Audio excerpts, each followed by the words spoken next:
हम पढ़ेंगे Indian geography, भारतीय भूगोल का अध्याय 1, भारत की अवस्थिति तथा विस्तार। तो ये देखिए हमारा भारत है। तो पहले हम जान लेते हैं भारत का क्षेत्रफल कितना है। तो भारत का कुल क्षेत्रफल जो है वो 32,87,00 किलोमीटर स्क्वायर, ये भारत का क्षेत्रफल है।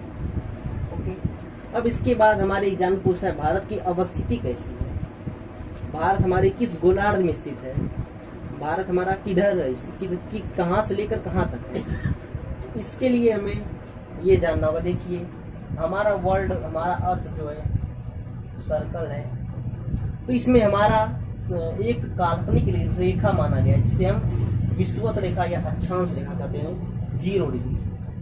और इसके उत्तर साइड ऊपर अर्थात 90 डिग्री इसी प्रकार है, अधिक 90 डिग्री है। इसी प्रकार नीचे भी 90 डिग्री है, 90 डिग्री है। तो कुल मिलाकर पूछता है पेपर में अक्षांशीय रेखाओं की संख्या कितनी है। तो कुल मिलाकर 181 है, 90 ऊपर 90 नीचे और बीच में 0 डिग्री, कुल मिलाकर 181 अक्षांशीय रेखा है। तो अब इसमें हमारा भारत देखिए, मान लीजिए ये 8 डिग्री है। ओके, कितना 8 डिग्री। तो हमारा भारत देखिए यही स्थित है यहाँ पर वर्ल्ड में। अगर हमें देखना है वर्ल्ड मैप में, पूरे अर्थ में, तो हमारा भारत यहाँ स्थित है। तब इसके बाद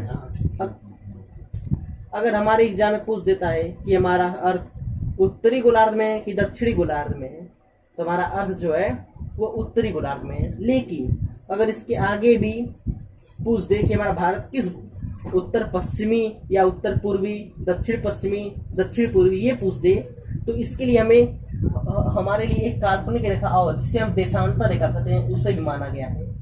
और हमारा देशांतर रेखा, तो हम देशांतर रेखा देखने के लिए देखिए नेक्स्ट बना लेते हैं। अब इसमें देखिए देशांतर रेखा, तो कुल मिलाकर देशांतर रेखा जो है ये उत्तर से दक्षिण दिशा में कुल मिलाकर 360 देशांतर रेखाएं हैं। और जो 0 डिग्री है वो इंग्लैंड से होकर जाता है। कहाँ से? इंग्लैंड से। ये मान लीजिए 0 डिग्री है। इसमें अगर आप पूछे भारत की स्थिति क्या है, तो देखिए यहाँ बना लेंगे इंडिया, ये इंडिया देखिए। तो अगर पूछे तो भारत का ये देशांतरी विस्तार कहाँ से कहाँ तक है, तो देखिए, तो ये जो भारत का देशांतरी विस्तार है ये 0 डिग्री देखिए इंग्लैंड का है। और यहाँ से जो ये भारत का गुजरात देखिए, यहाँ देखिए गुजरात, यहाँ सबसे पहले हमारी देशांतरी रेखा टच होती है जिसको हम कहते हैं 68 डिग्री। तो ये हमारी जो यहाँ भारत जहाँ टच हो रहा है इसको 68 डिग्री करते हैं। और इसी प्रकार 69, 70, इसी तरह यहाँ आकर हमारा आता है 97 डिग्री। तो हमारा कुल भारत का विस्तार जो है देशांतरी विस्तार 68 डिग्री से लेकर 97 डिग्री पूर्वी तक है। पूर्वी, इधर पूर्व है, इधर पश्चिमी। हमारे एग्जाम में पूछेगा हमारा देश यानी हमारा भारत किस गोलार्ध में स्थित है। और अगर ऑप्शन में दे उत्तरी गोलार्ध, दक्षिणी गोलार्ध या उत्तरी पूर्वी गोलार्ध या उत्तर पश्चिमी गोलार्ध, तो हमारा आंसर अब उत्तरी गोलार्ध नहीं होगा। क्यों? क्योंकि अब हमारा पूरा ऑप्शन में डिटेल दे दिया है, उत्तर पूर्वी भी दे दिया है, इसलिए हमारा आंसर क्या हो जाएगा? उत्तर पूर्वी। चलिए ये हम समझ गए। अब इसके आगे हम देख लेते हैं हमारा जो इसका कितना, कहाँ, किस अंश से लेकर किस अंश तक है। ओके, तो देखिए हमने 8 डिग्री माना है। हमारा भारत जो है वो 8 डिग्री से लेकर 8 डिग्री 4 मिनट से लेकर ये देखिए इसे मान लीजिए 37 डिग्री। तो हमारा भारत जो है वो 8 मिनट 4 डिग्री से लेकर 30 डिग्री 6 मिनट तक है। तो यहाँ लिख लेते हैं हम भारत का विस्तार जो है अक्षांशीय विस्तार, अक्षांशीय विस्तार, भारत अक्षांशीय विस्तार कहाँ से कहाँ तक है? 8 डिग्री 4 मिनट हम लोग कहते हैं इसको। 8 डिग्री 4 मिनट से लेकर ये देखिए 37 डिग्री से माने हम लोग 37 डिग्री 6 मिनट तक है।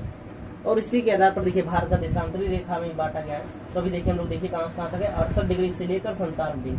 तो देशांतरी विस्तार भी एग्जाम में पूछता है भारत का। तो भारत का देशांतरी विस्तार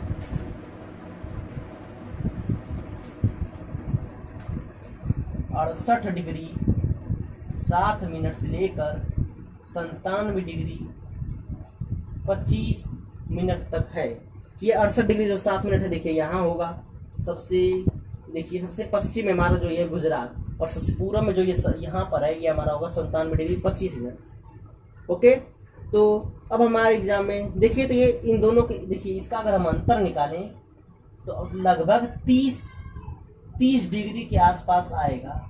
चूंकि हमारी पृथ्वी इधर इस साइड घूमती है, इस साइड अर्थात पश्चिम से पूरब की तरफ घूमती है। और अभी हम लोग देखें कि हमारा कुल यहाँ से लेकर यहाँ तक के बीच में कितने देशांतर रेखाएं, कुल मिलाकर 30 देशांतर रेखाएं हैं। और जबकि हम लोग जानते हैं कि हमारी पृथ्वी 24 घंटे में यहाँ से यहाँ घूमती है, तो पूरा मतलब पूरा पश्चिम से पूरब घूमती है 24 घंटा में।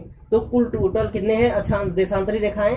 360, अर्थात 360 डिग्री घूमने में 24 घंटे लगते हैं, 24 घंटे लगते हैं।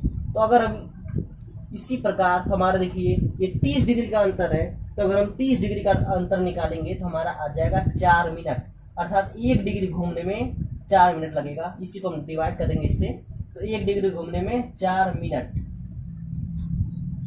लगेगा।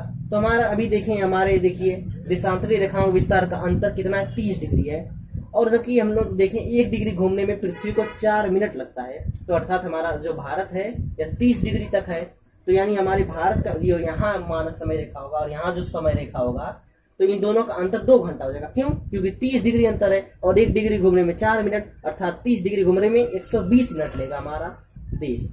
तो यहाँ देखिए अर्थात हमारे एग्जाम में पूछता है अरुणाचल प्रदेश से लेकर गुजरात के बीच समय का अंतर कितना है? तो समय का अंतर कितना है? 2 घंटे का। क्यों? क्योंकि अभी हम लोग देख लिए 30 डिग्री है और हम लोग निकाल लिए 1 डिग्री घूमने में 4 मिनट लगता है, तो 30 डिग्री घूमने में 120 मिनट अर्थात 2 घंटे लगेंगे। तो देखिए अगर एक ही देश में यहाँ इससे यहाँ तक 2 घंटे का अंतर हो जाती है तो सही बात नहीं है। इसलिए हर देश ने अपने अपने देश में कहीं पर मानक समय रेखा मान लिया, और उसी प्रकार हमारे देश ने भी यहाँ पर मानक समय इसके बीचों बीच अर्थात 82.5 डिग्री को मानक समय रेखा मान लिया, जो हमारे इलाहाबाद के यूपी के इलाहाबाद के नैनी से होकर गुजरता है। तो अब इसी हिसाब से ये देखिए अब क्यों पूछता है एग्जाम में हमारा जो मानक समय रेखा वो किस डिग्री देशांतरी विस्तार में है, तो हमारा जो है देशांतरी रेखा 82.5 डिग्री में स्थित हमारा मानक समय रेखा है। तो ये इलाहाबाद के नैनी के समीप होकर जाता है और ये टोटल 5 राज्यों से होकर जाता है। देखिए पहला यूपी के नीचे यहाँ एमपी है। अब हम लोग देखिए अब हम यहाँ पर मैप नहीं बताएंगे कहाँ पर कौन सा राज्य है, क्योंकि आप लोग बहुत ही इंटेलिजेंट हैं। अगर आपको नहीं पता कौन सा कहाँ राज्य है तो आप 2-3 मैप ले लीजिए सादा और अपने से भरिए। जहाँ 2-3 मैप भर लेंगे तो आपको पता चल जाएगा कौन सा राज्य कहाँ पर है। तो इसके नीचे देखिए एमपी है, एमपी के नीचे छत्तीसगढ़ है, छत्तीसगढ़, और छत्तीसगढ़ के नीचे यहाँ है उड़ीसा, इस तरफ उड़ीसा, और उड़ीसा के नीचे यहाँ है आंध्र। आइए तो हमारा कुल टोटल जो है मानक समय रेखा अर्थात 82.5 डिग्री देशांतरी रेखा कुल मिलाकर 5 राज्यों से होकर जाती है।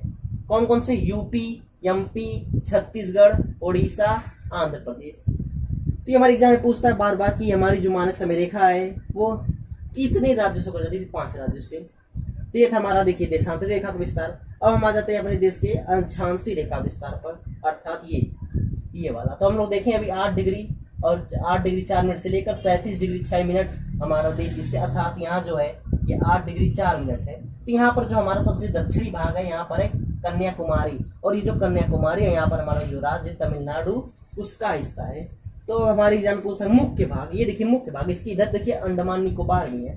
अगर हमारे एग्जाम में पूछेगा कि हमारे इंडिया का मुख्य भाग का सबसे दक्षिणी बिंदु कौन सा है, तो हम बताएंगे कन्याकुमारी जो पड़ता है तमिलनाडु में। लेकिन अगर मुख्य भाग नहीं पूछा तो हमारा जो है वो यहाँ पर देखिए निकोबार भी है, अंडमान निकोबार, और अंडमान ऊपर उत्तरी ओर है और निकोबार दक्षिणी ओर। तो निकोबार के एक ग्रेट निकोबार में इंदिरा पॉइंट है, इंदिरा पॉइंट जो है सबसे दक्षिणी पॉइंट भारत का, इसको हम लोग कहते हैं इंदिरा पॉइंट। तो हमारे एग्जाम में अगर ऑप्शन में दिया है भारत का सबसे दक्षिणी बिंदु में कि कन्याकुमारी दिया है, इंदिरा पॉइंट भी दिया है, तो हम कौन सा मारेंगे? इंदिरा पॉइंट मारेंगे। ओके, और तो इसके बाद हम और देख लीजिए। तो हम देखते हैं अब ये 23.5 ये हमारा कर्क रेखा है। देखिए यहाँ 8 डिग्री है, फिर इसी प्रकार 9, 10, 11, 12, 13, 14 इसी प्रकार यहाँ 23 डिग्री। तो जो 23 डिग्री है इसे हम लोग कर्क रेखा कहते हैं, और जो दक्षिण में है अर्थात इसके नीचे जो 23 डिग्री है उसे हम मकर रेखा कहते हैं। तो हमारा देखिए भारत उत्तरी गोलार्ध में है, इसको हम कर्क रेखा कहेंगे। 23.5 डिग्री है, इसको हम कर्क रेखा कहते हैं। तो ये जो टोटल है ये हमारे 8 राज्यों से होकर जाती है। कौन कौन से? गुजरात, फिर देखिए राजस्थान से होकर जाती है, यहाँ हल्का सा इस तरह होगा, गुजरात व राजस्थान से होकर जाती है। राजस्थान के बाद मध्य प्रदेश, मध्य प्रदेश के बाद छत्तीसगढ़, छत्तीसगढ़ के बाद यहाँ झारखंड है, झारखंड के बाद पश्चिम बंगाल, और ये त्रिपुरा है, और ये हमारा है मिजोरम। तो कुल मिलाकर जो है भारत का कर्क रेखा जो है भारत के 8 राज्यों से होकर जाती है। गुजरात, राजस्थान, मध्य प्रदेश, छत्तीसगढ़, झारखंड, पश्चिम बंगाल, यहाँ त्रिपुरा और मिजोरम। कुल मिलाकर भारत कर्क रेखा जो 8 राज्यों से भारत में होकर जाती है। तो पूछ देता है भारत में सबसे लंबी कर्क रेखा किस राज्य में? तो यहाँ जो हमारा राज्य है एमपी, अर्थात हमारी जो कर्क रेखा है वो सबसे लंबा, उसका विस्तार मध्य प्रदेश में है। ओके, ये भी बहुत बार एग्जाम में पूछ देता है। तो यहाँ देखिए क्या क्वेश्चन बना, बहुत से क्वेश्चन बने। हमारा कर्क रेखा जो है भारत के कितने राज्यों से होकर जाता है? 8 राज्यों से। कौन कौन से? गुजरात, राजस्थान, मध्य प्रदेश, छत्तीसगढ़, झारखंड, पश्चिम बंगाल, त्रिपुरा और मिजोरम। तो और सबसे अधिक विस्तार पूछता है तो मध्य प्रदेश, और पूछता है भारत की ऐसी कौन सी राजधानी है जो कर्क रेखा पर स्थित है? तो यहाँ पर एक झारखंड है जहाँ की राजधानी रांची, जहाँ हमारे MS धोनी का घर है, वो हमारा स्थित है कर्क रेखा पर। ये बहुत बार एग्जाम में पूछा, ऐसी कौन सी राज्य की राजधानी है जो कर्क रेखा पर स्थित है? तो वो है रांची। और क्वेश्चन पूछता है कि ऐसा कौन सी राजधानी जो सबसे नजदीक है कर्क रेखा के? तो हमारा 2, एक यहाँ गुजरात का राजधानी गांधीनगर, और एक मध्य प्रदेश का भोपाल। ये 2 जो है हमारे कर्क रेखा के सबसे नजदीक है। यहाँ देखिए कितना क्वेश्चन बना, हमारे एग्जाम में पूछ सकता है कि हमारा जो भारत है इसमें कर्क रेखा कितने राज्यों से होकर जाती है? 8 राज्यों से। सबसे अधिक विस्तार मध्य प्रदेश में है, और जो कौन सी राजधानी स्थित है? तो रांची स्थित है। सबसे नजदीक कर्क रेखा कौन सी राजधानी? तो गांधीनगर एक है गुजरात की, और एक मध्य प्रदेश की भोपाल। इसके बाद ये था हमारा कर्क रेखा। अब इसके बाद हम आते हैं भारत के विस्तार पर। कुल भारत देखिए कितने देशों सीमा बनता है? देखिए पाकिस्तान है, पाकिस्तान के उत्तर देखिए अफगानिस्तान है, और इधर ये देखिए चीन है, और इधर ये देखिए यहाँ से लेकर यहाँ अर्थात उत्तराखंड, यूपी, बिहार, और ये पश्चिम बंगाल, और ये सिक्किम। कुल मिला के इतने राज्यों से नेपाल सीमा बनाता है। फिर ये भूटान है, PN अर्थात भूटान, BD अर्थात बांग्लादेश, MY म्यांमार। सब कुछ लोग कहते हैं श्रीलंका से भी बनाता है, लेकिन श्रीलंका से जो है भारत नहीं बनाता। क्यों? क्योंकि देखिए बीच में समुद्र आ जाता है, इसलिए भारत जो है श्रीलंका से सीमा नहीं बनाता। वो पाकिस्तान, अफगानिस्तान, चाइना, नेपाल, भूटान, बांग्लादेश और म्यांमार से ही सीमा बनाता है। अब इसमें पूछता है सबसे अधिक सीमा किस राज्य से बनाता है? तो सबसे अधिक जो सीमा है वो हमारा बांग्लादेश से बनाता है। भारत के ऐसे 5 राज्य हैं जो बांग्लादेश से सीमा बनाते हैं। तो चलिए देखते हैं ऐसे कौन से राज्य हैं जो बांग्लादेश से सीमा बनाते हैं। तो सबसे अधिक लंबाई में बांग्लादेश सीमा बनाता है वो है पाकिस्तान करें, पश्चिम बंगाल। पश्चिम बंगाल जो है वो बांग्लादेश से सबसे अधिक लंबाई में विस्तार है। पश्चिम बंगाल, यहाँ देखिए मेघालय है, असम, यहाँ असम है, ये देखिए त्रिपुरा और मिजोरम। तो बांग्लादेश जो है वो 5 राज्यों से सीमा बनाता है। कौन कौन से? पश्चिम बंगाल, असम, यहाँ मेघालय हल्का सा आता है, और ये त्रिपुरा और ये मिजोरम। तो हमारा जो भारत है ये बांग्लादेश है, ये 5 राज्यों से सीमा बनाता है। अब इसमें पूछता है सबसे अधिक सीमा किस राज्य से बनाता है? पश्चिम बंगाल, अर्थात बांग्लादेश जो है वो पश्चिम बंगाल से सबसे अधिक लंबा सीमा बनाता है। कौन? बांग्लादेश, BD अर्थात बांग्लादेश। इसके बाद भारत के ऐसे 3 राज्य हैं जो 3 देश से सीमा बनाते हैं। तो ऐसे कौन से 3 राज्य हैं? तो पहले हमारा जम्मू कश्मीर भी होता था, लेकिन अब नहीं होगा। क्यों? क्योंकि इसको अब 2 भागों में बांट दिया गया है। यहाँ से एक लद्दाख, एक कश्मीर। तो अब हमारे भारत के ऐसे 3 राज्य जो 3 देश हैं, 3 राज्य जो 3 देश से सीमा बनाते हैं। कौन कौन से? एक देखिए यहाँ जो है ये पश्चिम बंगाल, देखिए यहाँ जाकर यहाँ आ जाता है, इस तरह है। तो बहुत लोग सोचते हैं पश्चिम बंगाल नेपाल से सीमा नहीं बनाता, लेकिन बनाता है। तो पहले हम पश्चिम बंगाल देख लेते, देखिए बांग्लादेश से बना रहा है BD, और देखिए बांग्लादेश से यहाँ देखिए टच हुआ यहाँ पर भी, इस तरह हमारा पश्चिम बंगाल है, यहाँ से जा करता है यहाँ तक। ये देखिए इधर भूटान भी है, PN अर्थात भूटान, और इधर नेपाल। तो हमारा जो पश्चिम बंगाल है यह 3 राज्यों से सीमा बनाता है। इसके बाद देखिए सिक्किम भी जो है वह 3 देशों से सीमा बनाता है। कौन कौन? नेपाल, भूटान और ये देखिए चाइना। तो सिक्किम में हमारा 3 देशों से सीमा बनाता है। कौन कौन? नेपाल, भूटान अर्थात BN लिख देंगे हम इसको, और चीन। और इसके बाद हमारा जो तीसरा राज्य है वो देखिए यहाँ अरुणाचल प्रदेश भी जो है वह 3 देशों से सीमा बनाता है। लेकिन ये बहुत लोग कहते नहीं बनाता, लेकिन हकीकत यह है कि ये बनाता है। तो चलिए देख लेते हैं किस किस देशों से सीमा बनाता है। देखिए ऊपर चाइना, तो चीन है ही। इसके बाद देखिए इधर हमारा ये भूटान अर्थात BN लिखेंगे हम इसको शॉर्ट फॉर्म में। और ये देखिए यहाँ म्यांमार या MY। तो हमारा देखिए अरुणाचल प्रदेश जो है ये अभी 3 देशों से सीमा बनाता है, चीन, बांग्लादेश, म्यांमार। तो ये हमारे भारत के ऐसे 3 राज्य जो 3 देशों से सीमा बनाते हैं। तो इसके बाद हम भारत के चलिए लंबाइयों की बात कर लेते हैं। स्थलीय सीमा, तटीय रेखा, तटीय सीमा की लंबाइयों की। तो देखिए भारत की स्थलीय सीमा देखिए यहाँ शुरू होता है, यहाँ से लेकर पूरा यहाँ तक पूरा भारत की स्थलीय सीमा की जो लंबाई है वो कुल मिलाकर स्थलीय सीमा की लंबाई कुल मिलाकर 15,200 किलोमीटर है। स्थलीय सीमा की लंबाई कितनी है? 15,200 किलोमीटर, अर्थात यहाँ से लेकर पूरा यहाँ तक भारत की स्थलीय सीमा की लंबाई यहाँ तक कुल कितनी है? 15,200 किलोमीटर है। और अगर पूछे तटीय रेखा, सिर्फ तटीय रेखा पूछे तो यहाँ से अर्थात यहाँ से लेकर यहाँ तक तटीय सीमा कुल हमारी है, तटीय सीमा 6100 कितनी है? 6100 किलोमीटर। लेकिन अगर हम इसको द्वीपों सहित, यहाँ देखिए लक्षद्वीप द्वीप है, यहाँ अंडमान निकोबार है, तो अगर हम इसको लेके इसकी लेकर कुल मिलाकर हमारा हो जाएगा 7,516। अर्थात अगर पूछे द्वीपों सहित भारत की तटीय सीमा की लंबाई कितनी है तो 7,516। अगर सिर्फ मुख्य भाग की तटीय सीमा की लंबाई पूछे तो 6100 है, और स्थलीय सीमा की लंबाई 15,200 है। तो कुल मिलाकर कुल लंबाई जो है, तटीय लंबाई और स्थलीय लंबाई को मिलाकर कुल लंबाई जो भारत की है, ये कुल मिलाकर अगर हम जोड़ेंगे तो हमारा हो जाएगा 22,700 किलोमीटर के आसपास। तो हमारे कुल भारत के कुल लंबाई है 22,700 किलोमीटर। तो चलिए हम देख लेते हैं भारत का ऐसा कौन सा राज्य जो तटीय रेखा अर्थात तटीय समुद्र के निकट है, समुद्र पर स्थित किनारे पर स्थित। जैसे देखिए पहला हमारा यहाँ इधर 4 है, इधर 5 है भारत के ऐसे राज्य जो तटीय सीमा पर स्थित है। जैसे देखिए यहाँ पश्चिम बंगाल, तो पश्चिम बंगाल देखिए यहाँ बनाता है। फिर पश्चिम बंगाल के बगल में यहाँ इस तरह उड़ीसा है, उड़ीसा के बाद यहाँ देखिए आंध्र प्रदेश है, और आंध्र प्रदेश के बाद यहाँ तमिलनाडु है। तो इधर पूर्व साइड में भारत के 4 राज्य जो तटीय सीमा अर्थात समुद्र से सटे हुए हैं। कौन कौन से? पश्चिम बंगाल, उड़ीसा, आंध्र प्रदेश, तमिलनाडु। और इधर 5 राज्य हैं। इधर देखिए केरला के बाद यहाँ छोटा सा है गोवा, और इसके बाद यहाँ महाराष्ट्र, कर्नाटक है, कर्नाटक के ऊपर महाराष्ट्र और ये गुजरात। तो कुल मिलाकर भारत के 9 राज्य हैं जो तटीय सीमा पर स्थित है। अब पूछता है कि भारत का सबसे कौन सा ऐसा राज्य जो सबसे अधिक लंबाई बनाता है तट सीमा से, तो वो है हमारा गुजरात। यहाँ से देखिए पूरा बनाता है यहाँ तक, तो सबसे अधिक लंबाई वाला गुजरात है। और कभी कभी पूछ लेता है दूसरे नंबर पे, तो दूसरे नंबर पे हमारा आंध्र प्रदेश है।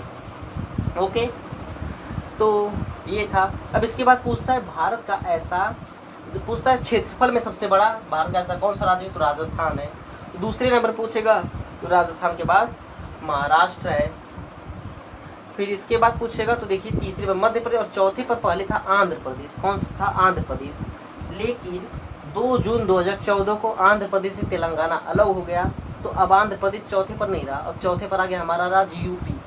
अर्थात भारत का पूछे सर्वाधिक लंबा क्षेत्रफल वाला चौथे नंबर पर कौन सा राज्य? तो यूपी है। पहले पर राजस्थान, महाराष्ट्र, मध्य प्रदेश, फिर यूपी। और अब इसके बाद पूछता है सबसे छोटा राज्य क्षेत्रफल में कौन सा, तो यहाँ देखिए गोवा छोटा सा, गोवा अर्थात क्षेत्रफल में सबसे छोटा राज्य गोवा है, और क्षेत्रफल में सबसे बड़ा राज्य राजस्थान है। अब इसके बाद पूछता है जनसंख्या में, तो जनसंख्या जो हमारा सबसे बड़ा राज्य है वो यूपी है, और इसके बाद हमारा जनसंख्या में सबसे छोटा राज्य सिक्किम है। तो 2011 जनगणना के अनुसार 19 करोड़ 95 लाख है यूपी की जनसंख्या। तो जनसंख्या तो नहीं पूछता है, लेकिन हम बता दिए। सबसे अधिक अगर देखिए क्षेत्रफल पूछेगा, सबसे बड़ा राज्य भारत का तो राजस्थान, सबसे छोटा तो गोवा। जनसंख्या में पूछेगा सबसे बड़ा राज्य तो यूपी और सबसे छोटा राज्य सिक्किम। अब इसके बाद जिला भी पूछता है पेपर में कि सबसे बड़ा जिला क्षेत्रफल के आधार पर कौन सा है, तो गुजरात का एक कच्छ है, कच्छ वो जो है सबसे बड़ा जिला है। और सबसे छोटा जिला केरल, ये लक्षद्वीप सॉरी पुडुचेरी में पड़ता है, जो केंद्र शासित प्रदेश है। यहाँ माहे जिला है, वो जो सबसे छोटा है क्षेत्रफल में। तो ये सबसे छोटे हैं और ये सबसे बड़ा है। तो देखिए पूछता है भारत और पाकिस्तान के बीच को रेखा कौन सी रेखा कहते हैं, रेड क्लिफ रेखा कहते हैं। तो इसका नाम रेड क्लिफ क्यों पड़ा, क्योंकि जब 15 अगस्त 1947 को सर रेड क्लिफ ने इस रेखा का नाम रखा, रेखा की रचना की, इसलिए हम इसको रेड क्लिफ रचना कहते हैं। और यह देखिए पहली जो ये है, यहाँ तक भारत था, यानी 1947 के पहले। तो 1947 के पहले जब भारत अफगानिस्तान सीमा बनाता था, तो इस रेखा को हम लोग कौन सा कहते थे, ड्यूरेंट रेखा। लेकिन अब यहाँ पर देखिए ये पीओके हो गया है, लेकिन भारत इसे मान्यता नहीं देता है, कहता है भारत का ही है। तो पीओके लिखता है पेपर में, पूछता है पीओके से जो अफगानिस्तान का सीमा बनता है उस रेखा की नाम क्या है, तो ड्यूरेंट रेखा कहते हैं। और बहुत से बच्चे जो याद करते हैं चीन और भारत के बीच की रेखा को हम लोग मैकमोहन रेखा कहते हैं, लेकिन जो गलत है वो पूरे भारत से नहीं बनाता। अगर देखिए चाइना तो यहाँ भी सीमा बना रहा है, यहाँ भी बना रहा है और यहाँ बना रहा है। तो असल में यहाँ का जो है रेखा, इसको कहते हैं मैकमोहन रेखा, इधर का नहीं। इसलिए ये गलत हो जाएगा पढ़ना कि भारत और चाइना के बीच की रेखा को मैकमोहन रेखा कहते हैं, ये गलत है। बल्कि हम लोग पढ़ेंगे चाइना और अरुणाचल प्रदेश की रेखा को हम लोग कहते हैं मैकमोहन रेखा। तो इसके बाद देखिए बहुत बड़ा पेपर पूछ देता है भारत का जो क्षेत्रफल है। तो ये हम लोग जान लेते हैं, भारत का क्षेत्रफल जो है संपूर्ण विश्व के क्षेत्रफल का 2.4% है। और जो इसकी भारत जो जनसंख्या है, ये संपूर्ण विश्व की 17.5% है। ये तो आज हम ये पढ़ चुके भारत के अवस्थिति के बारे में। कल हम लोग पढ़ेंगे भारत के द्वीपों के बारे में और समुद्र तट के बारे में। धन्यवाद।